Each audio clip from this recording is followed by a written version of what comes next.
বর্তমান বাংলাদেশের যে পরিস্থিতি, আমারে যেমন বাংলাদেশে নতুন প্রধানমন্ত্রী আমাদের তারেক জিয়া, আমাদের বাংলাদেশে গর্বিত আমরা যে বাংলাদেশে অনেক দিন পর প্রথম বাংলাদেশে একজন মানুষ হিসাবে তারেক জিয়া প্রধানমন্ত্রী হয়েছে, এই জন্য সারা বাংলাদেশের লোক খুশি। কিন্তু বিষয় হচ্ছে যে এই যে খামারগুলি, এই খামারের যারা ছোট ছোট খামার 1000 2000 মুরগিওয়ালারা, এরা তো অনেক ঋণগ্রস্ত। ডিমের দাম নাই, খাদ্যের দাম বেশি। যদি কালে বাংলাদেশের মানুষ খুব পরিশ্রমের বিনিময় অনেক চিন্তা ভাবনা করিয়ে কঠিন মানুষের এই বাংলাদেশের জনগণ এবার কঠিন চিন্তা ভাবনার উপরে বুঝে সুঝে এবার ধানের শীষে ভোট দিয়েছে।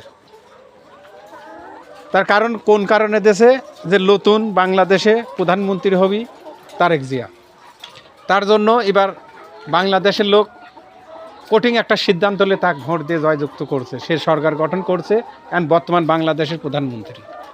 এই বাংলাদেশের সাধারণ জনগণের দাবি সেটা হচ্ছে যে এই যে খামারিওয়ালারা 1000 2000 মুরগিওয়ালারা অনেক ঋণগ্রস্ত হয়ে গেছে।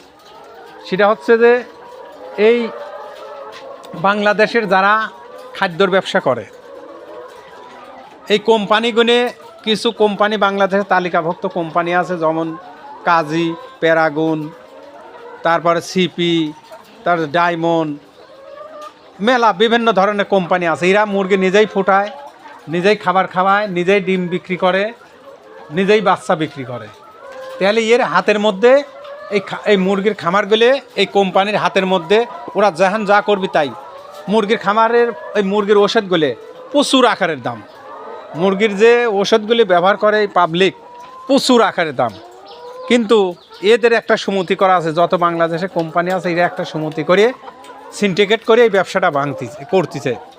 আমাদের জীবনের সবচাইতে বড় আশা থাকবে যে বাংলাদেশের প্রধানমন্ত্রী তারেক জিয়ার কাছে আমাদের দাবি থাকবে সারা বাংলাদেশের মানুষের, যে এই সিন্ডিকেটটা, এই মুরগির সিন্ডিকেটটা এই কোম্পানি যাতে ভেঙে যায়। ওরা মুরগির বিক্রি করবি, বাচ্চা বিক্রি করবি, বাচ্চা বিক্রি করবি, খাদ্য বিক্রি করবি, খাদ্য বিক্রি করবি। কিন্তু এরা সবই করে, মুরগিও পোষে, মুরগি বিক্রিও করে, বাচ্চাও তুলায়, বাচ্চাও ফুটায়, খাদ্যও বেচে, ওষুধের কোম্পানি ওরাই করে লেছে। তেয়ালি এনে কিছু সিন্ডিকেটের ইয়েতে দেখা যাচ্ছে এই বড় বড় কোম্পানিগুলো এই মানুষ, এই সাধারণ মানুষের গলায় দড়ে উঠে গেছে। তাই আমরা দাবি করব বাংলাদেশে বিএনপির যারা মন্ত্রী আছেন, এমপি আছেন, সবাই মিলে প্রধানমন্ত্রী তারেক জিয়ার সাথে করে সিদ্ধান্ত করে, আমাদের কোনো দাবি নাই, খালি খাদ্যর দামটা কমান আর হলে গা ওষুধের দামটা কমান। আমাদের ডিমের দাম যেবা হয় হোক, কিন্তু খাদ্যর দাম আর ওষুধের দাম যদি হয়, তাহলে এই সাধারণ মানুষ, বাংলাদেশের সাধারণ মানুষ এই ব্যবসা করে চলতে পারবি। আমাদের অনুরোধ থাকবে সারা বাংলাদেশের যত খামারি আছে সবাই মিলে আমরা অনুরোধ জানাচ্ছি বাংলাদেশের সাধারণ জনগণ, যে কিছু কোম্পানির এরা সিন্ডিকেট করে ব্যবসা করতে, এই ব্যবসাটার এ যাবৎ এই বাংলাদেশে এই মুরগির সফটওয়্যারের ব্যবসাটা সরকার কোনো তালিকা করে নাই। হাজার হাজার মিলিয়ন মিলিয়ন কোটি কোটি টাকার ব্যবসায়ীরে, মিলিয়ন মিলিয়ন ডলারের ব্যবসায়ী মুরগির ব্যবসাটা। 1000 মুরগিতে 10 লাখ 15 লাখ করে টাকা খরচ করে মুরগির পাশে, 1000 মুরগির পাশে। কিন্তু আজ পর্যন্ত বাংলাদেশের কোনো সরকার এই ব্যাপারে কেউ মাথা ঘামায় নাই। তাই আমরা বাংলাদেশের লোক আশাবাদী করছি, সাধারণ জনগণ অনেক কঠিন সিদ্ধান্ত করছে যে বাংলাদেশে তারেক জিয়াক ভোট দিয়ে আমরা জয়যুক্ত করলে আমরা এই সিন্ডিকেটের হাত থেকে বাঁচতে পারবো। তাই আমাদের দাবি, যত বিএনপির মন্ত্রী আছেন, এমপি আছেন এবং প্রধানমন্ত্রী তারেক জিয়া, তাদের কাছে আমার দাবি, এই বাংলাদেশের সাধারণ জনগণের দাবি যে সিন্ডিকেটটা কী করে ভাঙা যায়। আমার কোনো প্রবলেম নাই, আমাদের খালি মুরগির ওষুধ আর খাদ্যর দামটা কমাক।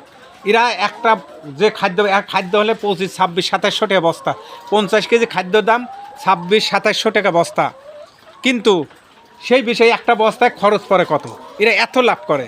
আমার কথা যে ওরা 50 কেজি বস্তার উপরে 50 টাকা লাভ করুক, তাহলে ওরাও বাঁচবি, জনগণও বাঁচবি, কোম্পানিও বাঁচবি। কিন্তু এক বস্তার পর 300-400 টাকা লাভ করে হাজার হাজার কোটি টাকার মানুষ হচ্ছে, আর সাধারণ মানুষ জমি জমা বেচে বাড়ি ঘর বেচে দিন ভরসা করে পারতেছে না। তাই বাংলাদেশের মোট জনগণ, সাধারণ জনগণের দাবি প্রধানমন্ত্রী তারেক জিয়ার কাছে, আপনি এই মুরগির সফটওয়্যারটা একটু খেয়াল করে দেখেন। এর বিদেন মিলিয়ন মিলিয়ন ডলারে ব্যবসা হচ্ছে টাকার। এরা আমাদের দাবি সাধারণ জনগণের খাদ্যের দাম কমাক, আর ওষুধ, এই মুরগির ওষুধের দাম কমাক। তেহালি এই খামার আলারা চলতে পারবি। অনেক খামার আলারা বাড়িঘর ফালাতে ঢাকায় চলে গেছে, গার্মেন্টসে, বাইত কেউ নাই, ঋণ হয়ে গেছে। তাই আমাদের অনুরোধ থাকবে, এই মুরগির খাদ্যর দাম কমাক আর মুরগির ওষুধের দাম কমাক।